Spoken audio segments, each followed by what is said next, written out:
Some houses are difficult to find, but this one feels almost impossible to find. Hidden deep inside a residential neighborhood in Jakarta, this house sits about 70 meters away from the nearest main road. And to get there, you have to walk through an alley that's only about 1 meter wide. There's no way a car can get through here. Even two motorcycles would have a hard time passing each other.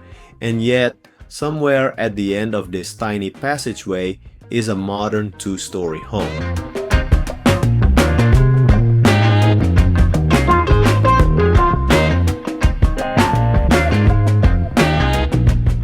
A home that measures around 60 square meters, built on a plot that's only about 44 square meters. And the entire house, including the interiors, cost roughly 340 million rupiah. That's around 22,000 US dollars in 2023.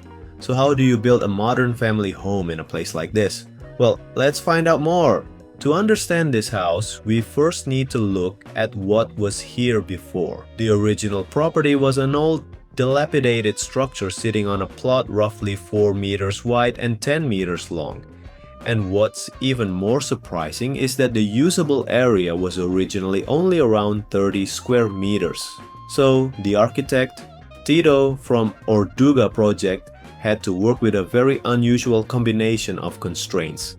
A tiny piece of land, almost no access for construction vehicles, a dense neighborhood, and of course, a limited budget. The goal wasn't to create a huge house, it was to create a comfortable and functional home for a small family, while making every square meter count. And one of the first breakthroughs actually happened before construction even started. Right next to the property was a vacant strip of land.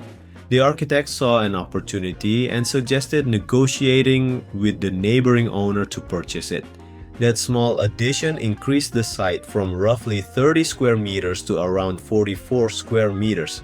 But instead of simply making the house bigger, part of this extra space was kept open. It became an outdoor communal area, a place to dry clothes, and even a small vertical garden. And that decision will become important later. Keeping the facade relatively simple, the architect chose a restrained palette of exposed cement, light neutral tones, dark metal framing and pipes, along with simple concrete elements and metal gates. There isn't much decorative ornamentation here. Instead, the architecture itself becomes the decoration. The combination of raw materials and the sculptural form gives the house a contemporary industrial character, while keeping the overall appearance clean and understated.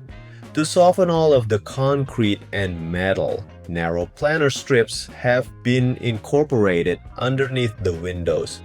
The greenery adds a natural touch to the facade, which is especially important in such a dense urban neighborhood like Jakarta, where the surrounding environment is dominated by hard surfaces.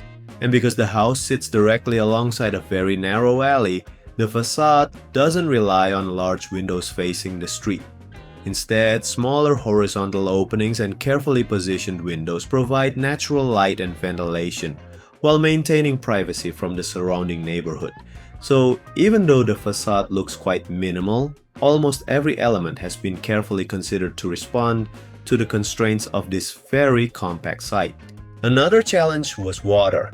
Because the house sits directly along this narrow alley, the entrance was raised roughly 80 centimeters to 1 meter above street level.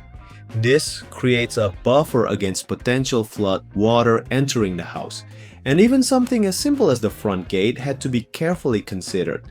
With almost no space in front of the property, a traditional swinging gate would take up too much room, so they went with a sliding gate instead. It may seem like a small decision, but when you're working with just 4 meters of width, every centimeter matters. Given the limited space on the site, a dedicated carport wasn't part of the design. Instead, the owner uses a private parking space located nearby through a monthly rental arrangement. Once you finally make it inside, the house starts to feel very different from the alley outside. With only 3 meters of width to work with, the design naturally had to be compact and functional. The living room is designed around the needs of a small family with just enough seating for 3 people. And because space is so limited, there's really no room for areas that don't serve a purpose.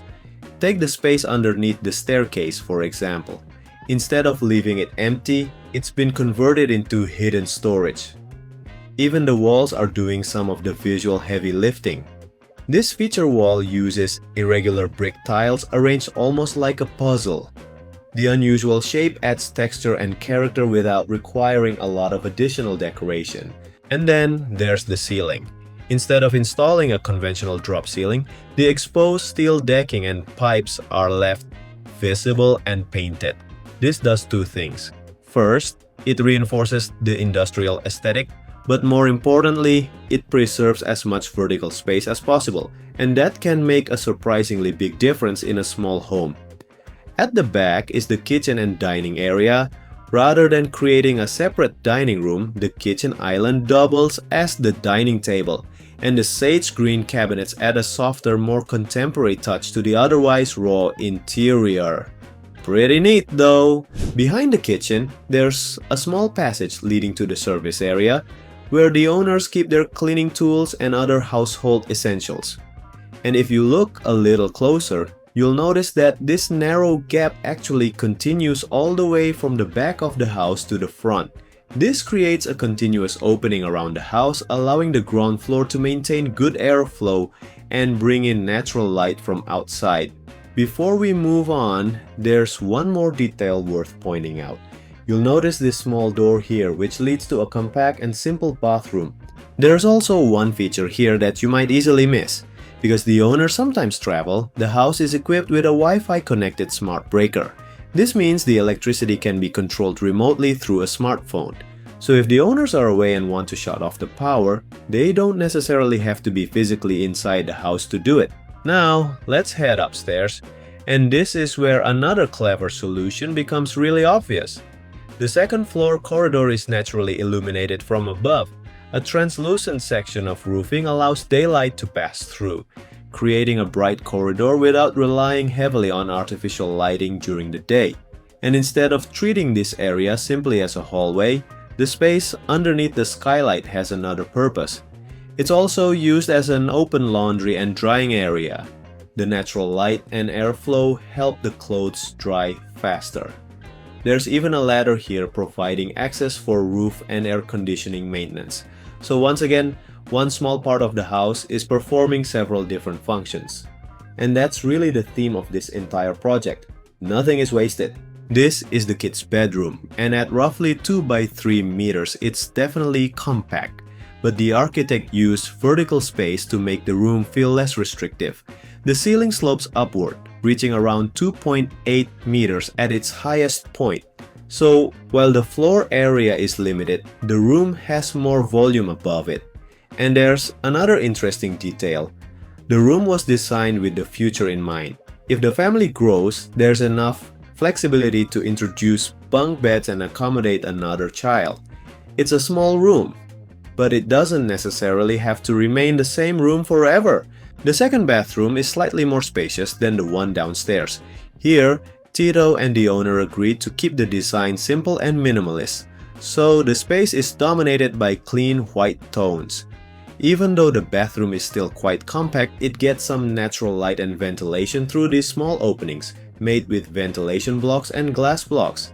Personally, I really like how these little details add character while keeping the bathroom bright and simple. What do you guys think?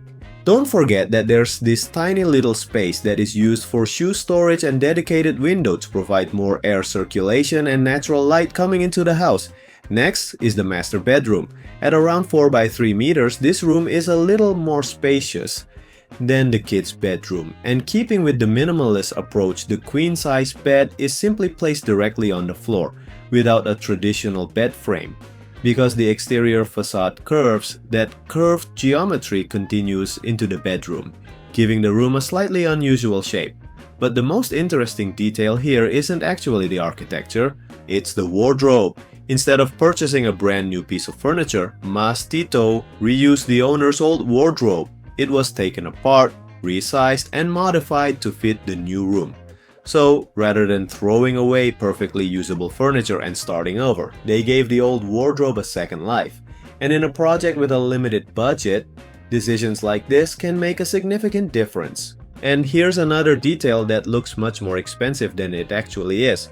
The flooring has this elegant herringbone pattern, but surprisingly it wasn't made from expensive specialty flooring. So, after all those challenges, how much did this house cost? According to the 2023 cost, the total construction came to around 300 million rupiah, or about 20,000 US dollars.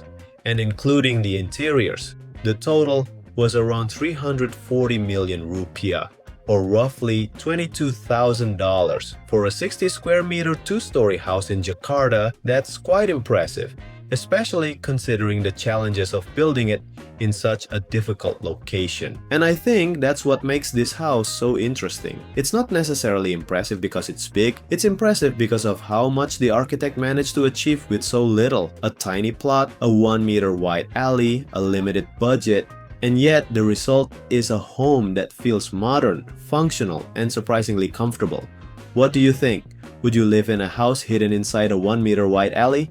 Let us know in the comments, and don't forget to subscribe to Wikak Mifta for more unique homes and architectural stories.